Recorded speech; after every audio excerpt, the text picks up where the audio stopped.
Baik, Shalom, selamat pagi Bapak Ibu yang kekasih dalam Tuhan Yesus Kristus.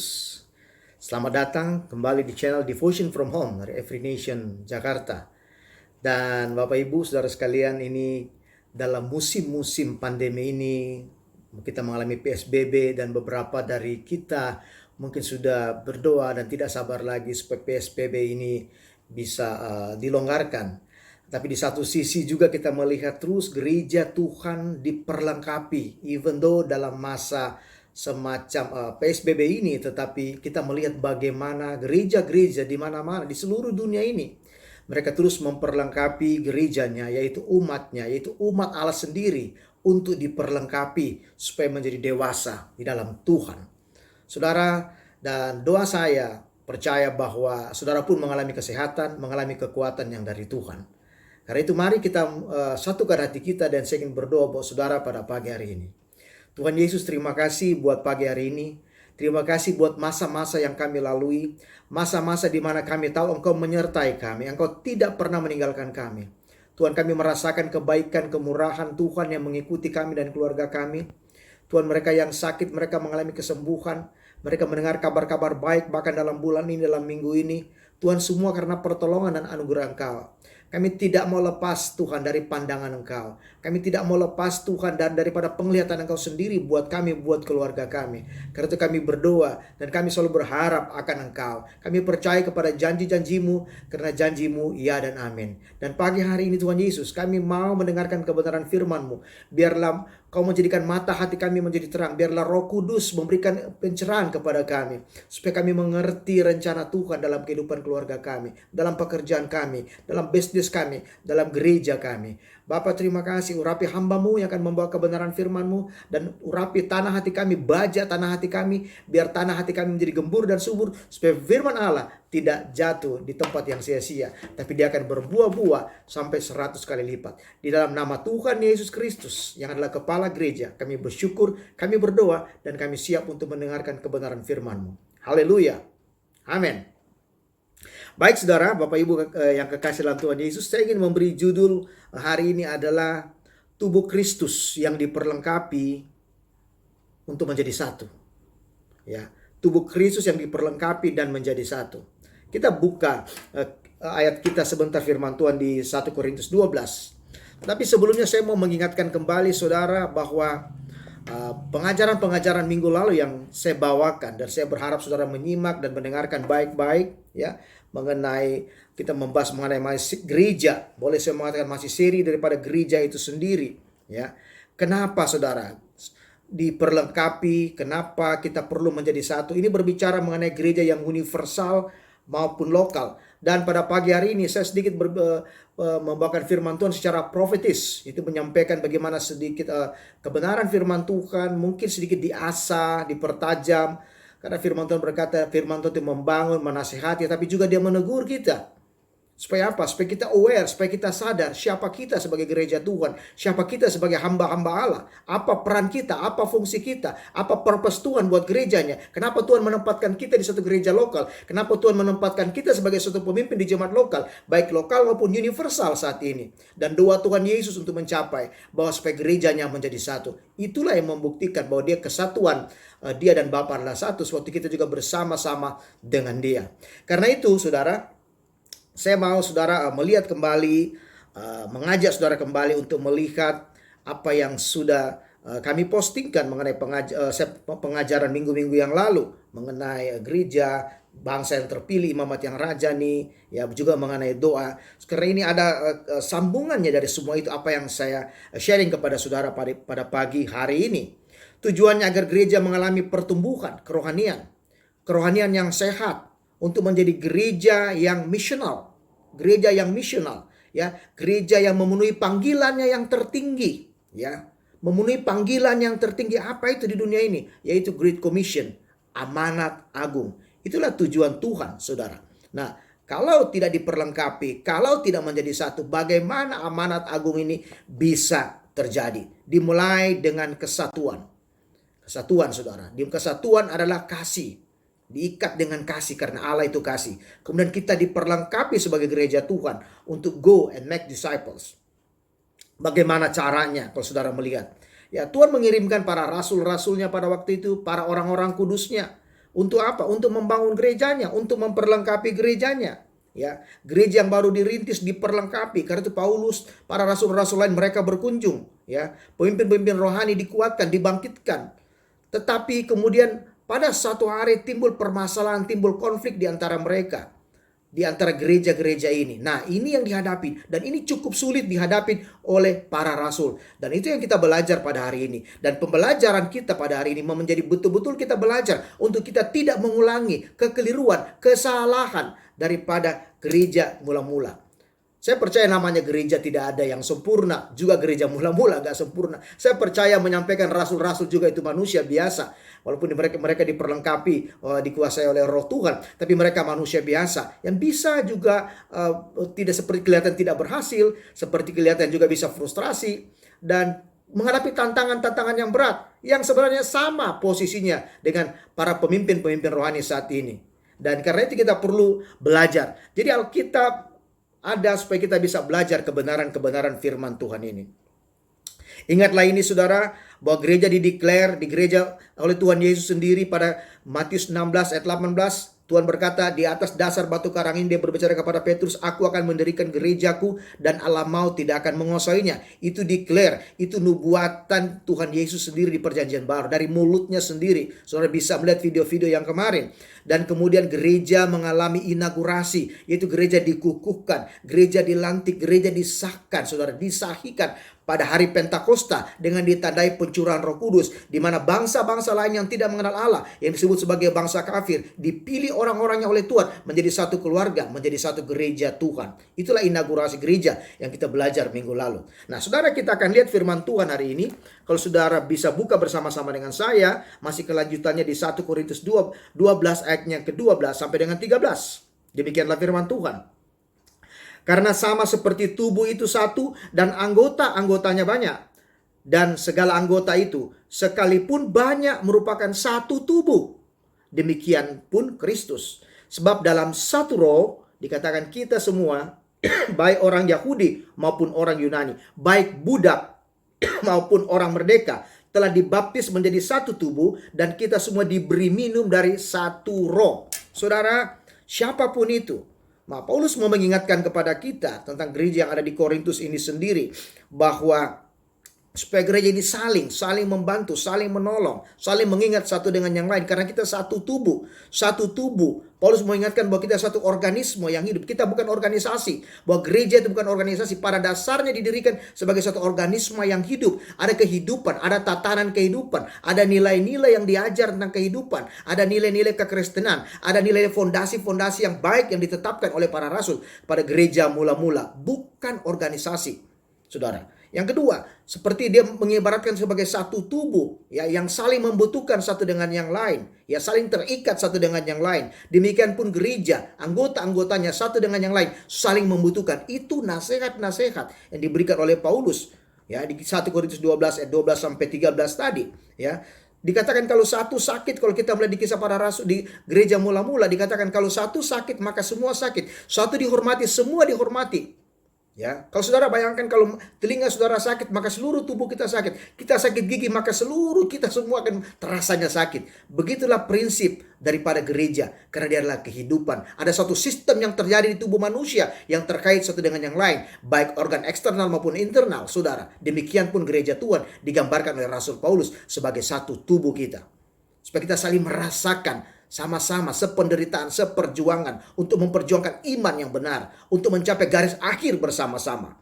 Saudara, ayat 13 dikatakan, sebab dalam satu roh kita semua dikatakan, baik orang Yahudi maupun orang Yunani, baik budak maupun orang merdeka, telah dibaptis menjadi satu tubuh, telah dibaptis dalam satu roh, diberi dalam satu minum. Ini berbicara mengenai keluarga. Di dalam satu roh, saudara. Tidak ada lagi status mereka sebagai orang Yahudi, sebagai orang Yunani. Plus, saudara, kalau kita melihat budak maupun dikatakan orang merdeka. Jadi hilang, tidak mau ada dikotomi maupun strata-strata yang terjadi pada gereja mula-mula. Ya, hal-hal yang sifatnya sementara, yang temporal, yang penghormatan dari manusia. Kita menjadi satu family, satu keluarga, di mana menerima apa adanya satu dengan yang lain dengan tidak melihat embel-embel dan latar belakang lagi. Saudara, inilah yang terjadi pada gereja mula-mula. Nasihat para rasul ini, ya, pada zaman dirikan gereja mula-mula perjanjian baru tidaklah mudah, sebab tantangan yang mereka hadapi cukup keras, cukup besar, sehingga bisa menimbulkan benturan, utamanya tantangan yang dari dalam sendiri, yaitu tradisi-tradisi daripada orang Yahudi itu sendiri. Saudara, sehingga terjadi yang namanya golongan-golongan, saudara. Ya, golongan-golongan, yaitu fanatisme daripada golongan. Nah, ini bisa menimbulkan bidat-bidat Kristen yang baru di sana. Karena kita melihat banyak ada tantangannya adalah para agama-agama Judaisme, ada filsuf-filsuf yang pada waktu itu di mana dikatakan mereka pandai, mereka pintar, mereka mencampur adukan kekristenan dengan filsafat, yang satu mencampur adukan kekristenan dengan ajaran-ajaran Judaisme, dan Paulus mencoba untuk meluruskan ini. Para rasul untuk mencoba untuk mengembalikan porsi yang benar apa yang Yesus ajarkan sebagai gereja pada gereja mula-mula. Saudara, dan Paulus melihat gejala ini terjadi di gereja-gereja di Asia. Dia melihat gejala ini terjadi bahkan di gereja di Korintus. Karena itu kita akan membaca di 1 Korintus yang ke-10. Kalau saudara punya Alkitab, ke 1 Korintus 1 ayatnya ke-10 sampai yang ke-13. Ini yang Paulus mengatakan, saudara. Tetapi aku menasihatkan kamu, saudara-saudara, demi nama Tuhan kita Yesus Kristus, supaya kamu seia sekata dan jangan ada perpecahan di antara kamu. Tetapi sebaliknya, supaya kamu erat bersatu, dikatakan erat bersatu, dan sehati sepikir. Sebab, saudara-saudara, aku telah diberitahukan oleh orang-orang dari keluarga Chloe tentang kamu, bahwa ada perselisihan di antara kamu. Yang aku maksudkan ialah bahwa kamu masing-masing berkata, aku dari golongan Apolos, atau aku dari golongan Paulus, atau aku dari golongan Apolos, atau aku dari golongan Kefas, atau aku dari golongan Kristus Yesus. Ini yang pernah saya bagi sebelumnya di minggu-minggu yang lalu. Ayat yang ke-13 berkata, adakah Kristus terbagi-bagi? Adakah Paulus disalibkan karena kamu? Atau adakah kamu dibaptis dalam nama Paulus? Saudara, kita bisa melihat kebenaran firman Tuhan ini, saudara. Nah, Paulus mau mengingatkan supaya jemaat di Korintus, ayat yang ke-10 mau dikatakan supaya jemaat di Korintus, saudara, erat bersatu. Erat bersatu, mereka sehati sepikir. Ini juga menjadi nasihat kita sekarang sebagai gereja Tuhan, supaya kita tetap erat bersatu, sehati sepikir. Apapun nama gereja saudara, apapun denominasi itu, kita adalah gereja Tuhan. Ya, Tuhan mau gerejanya sehati sepikir erat bersatu. Ayat yang ke-11, Paulus mau menegaskan bahwa gereja di Korintus sudah menjadi isu. Ada isu yang secara internal yang berkembang di sana, ya, di mana kehidupan rohani mereka sudah tidak mulai sehat. Karena dia mengatakan, aku mendengar dari keluarga Chloe ini menjadi isu, bisa terjadi perpecahan. Paulus takut kalau terjadi perpecahan di antara jemaat yang ada di Korintus. Dan sama dengan hari ini, kita berdoa Tuhan Yesus, dan kita berdoa supaya gereja di dunia ini bersatu, saudara, supaya kita tetap punya kesatuan. Walaupun mungkin ada perbedaan-perbedaan sebentar kita belajar, tapi kita dituntut menjadi satu kesatuan, satu unity, di mana Kristus Yesus sebagai kepala gereja. Ayat yang ke-12 dikatakan, jangan kita membuat golongan-golongan yang fanatisme, karena mereka berkata, aku dari golongan Paulus, atau aku dari golongan Apolos, aku dari golongan Kristus, ya. Saudara, Apolos, Paulus, Kefas, dan Kristus. Dan mereka mengatakan, kami dari golongan-golongan seperti ini. Ayat 13 Paulus berkata, adakah Kristus terbagi-bagi? Adakah Paulus mati untuk kamu? Bukan. Yang mati untuk kalian adalah Yesus Kristus. Bukan Paulus, bukan Kefas. Amin. Bukan Apolos. Nah, ini saudara. Jadi kita harus aware dalam hal ini, ya. Kenapa ini terjadi? Karena terjadinya kepemimpinan yang baru bertumbuh, tapi mereka tidak diperlengkapi. Mereka tidak punya pengetahuan yang benar tentang anak Allah, tentang Yesus Kristus. Mereka masih dipengaruhi dengan pikiran-pikiran yang lama. Sebagai ahli filsafat, mereka jadi pemimpin, dan mereka mulai mengajarkan, mencampur baurkan, dan mulai mencari golongan-golongan. Mereka mencari mencari pengaruh ke dalam. Dan ini yang Tuhan tidak mau. Paulus pun tahu bahwa dia tidak mau ini terjadi pada gereja yang ada yang dipimpinnya ini. Saudara, ini yang kita perlu belajar, dan ini yang perlu kita waspadai. Dan saudara, cukup sulit pada waktu itu. Saudara harus ingat, pada masa para rasul mendirikan gereja mula-mula, mereka belum punya namanya Alkitab ini. Mereka belum punya Alkitab seperti saudara dan saya. Mereka belum punya Alkitab Perjanjian Baru, saudara.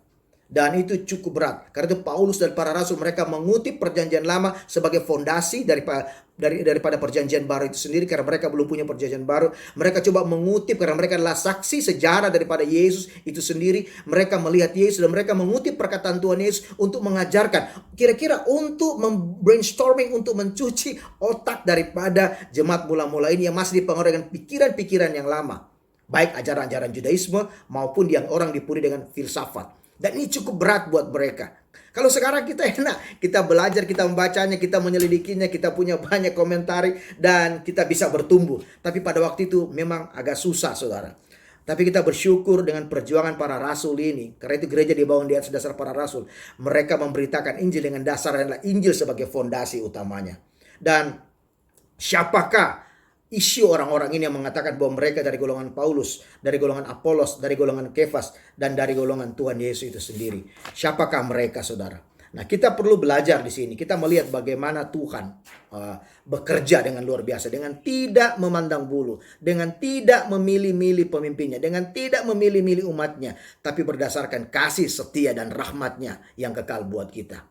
Kalau saudara, kalau dia mengatakan kami adalah golongan daripada Paulus, Paulus sendiri tidak mau digolong-golongkan. Saudara, Kefas pun tidak mau digolong-golongkan. Apolos pun tidak mau digolong-golongkan. Apalagi Tuhan Yesus sebagai kepala gereja. Dan Paulus mau coba menepis pendapat-pendapat ini, bahwa itu tidak benar. Yang harus ditinggikan adalah Yesus Kristus sebagai raja di atas segala raja. Saudara, siapa Paulus? Saudara sudah tahu bagaimana hebatnya Paulus. Saya bilang kemarin, sebagai orang yang karismatik yang luar biasa. Ya, dia dikatakan dia pemikir ulung. Dia seorang filsuf, karena itu dia pergi ke Athena untuk berdebat dengan para filsuf-filsuf di sana untuk mematahkan argumen mereka dengan Injil, saudara. Dan dia dikenal sebagai orang yang luar biasa, ya.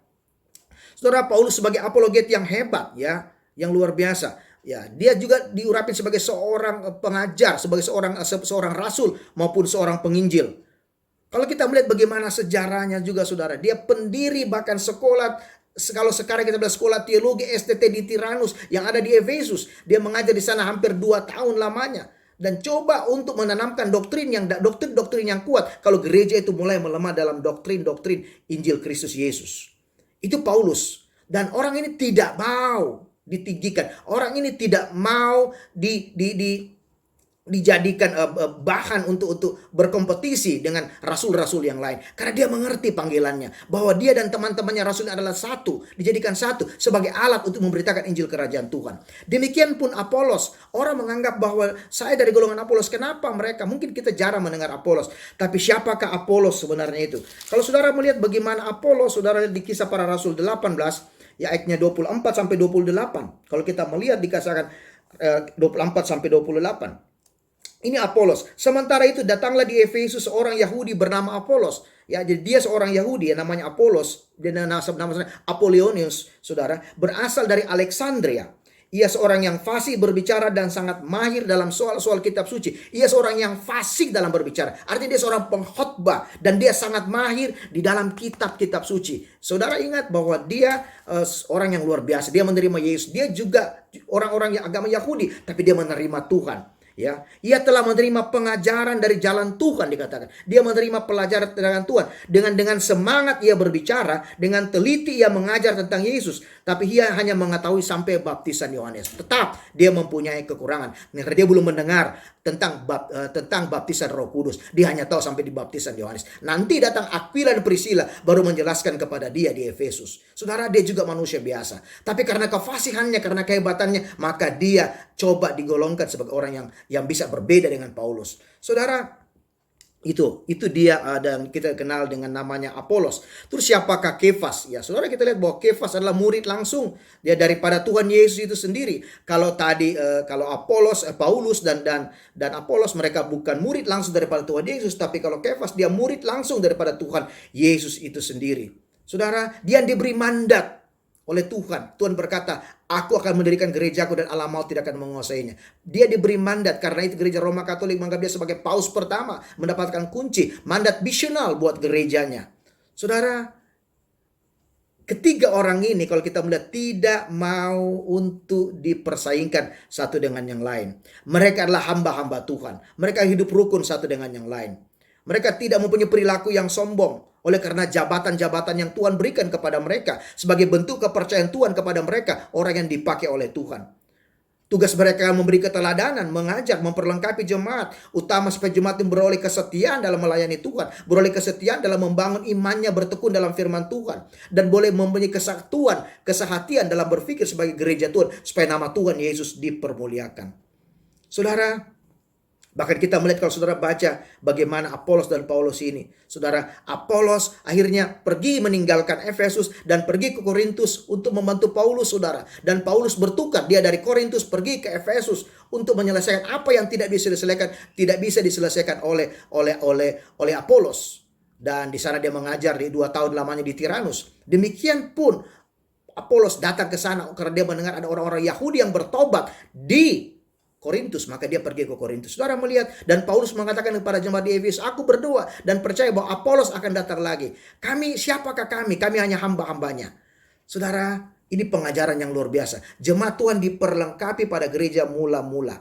Siapakah mereka?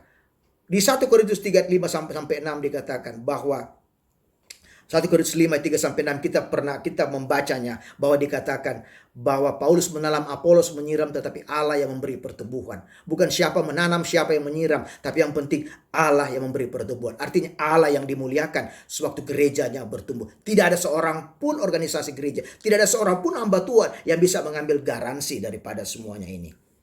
Saudara, kita melihat harus aware dengan semua ini. Karena di akhir zaman seperti ini, setan, iblis, kuasa kerajaannya tidak ingin kebersatuan, tidak ingin kebersamaan. Dia berusaha untuk membuat perpecahan di antara gereja supaya nama Tuhan tidak dimuliakan. Dia menyoroti, berusaha untuk mengiming-imingkan sehingga orang merasa ada gereja-gereja yang besar, ada gereja yang kecil, gereja yang lebih hebat daripada satu dengan yang lain. Gereja dikasih bersaing, dikasih kompetisi sehingga orang merasa bahwa ada hamba-hamba Tuhan yang besar, ada hamba-hamba Tuhan yang kecil, ada yang berkarunia, ada yang tidak. No, seperti itu saudara.